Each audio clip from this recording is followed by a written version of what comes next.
ઓમ નમો નારાયણ. નમસ્કાર મિત્રો. ચૂંટણીની ગરમી પૂરી થઈ પણ પરિણામોનો ચરુ ઉકળતો જ છે.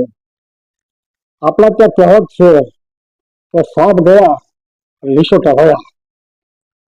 પરિણામ તો આવી ગયું, જે થવાનું હતું એ થઈ ગયું.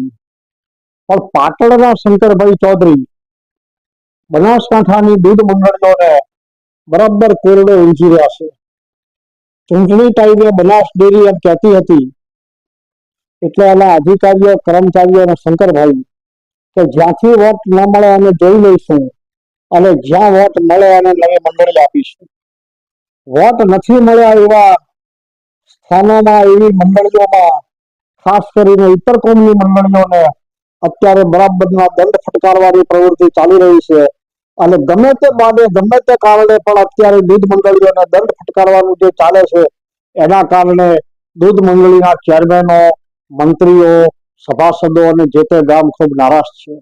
જ્યારે બીજી તરફ એમને એમ કહ્યું હતું કે તમને નવી મંડળી આપવામાં આવશે, તમને નવું મિલ્ક સેન્ટર આપીશું, મહિલા મંડળી આપીશું.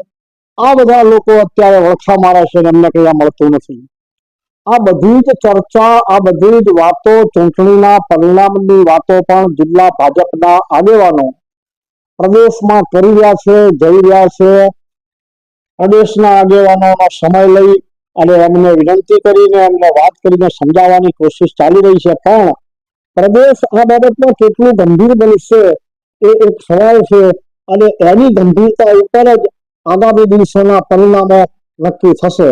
બાકી અત્યારે જે પરિસ્થિતિ ચાલી રહી છે એ ચૂંટણી પછીની પરિસ્થિતિ જો આમની આમ જ ચાલશે તો આગામી તાલુકા, જિલ્લા પંચાયતો, આગામી વિધાનસભા, વાવની પેટા ચૂંટણી, આ બધું જ ભાજપને ખોવું પડે તો નવાઈ નહીં એવું મને પણ લાગે છે.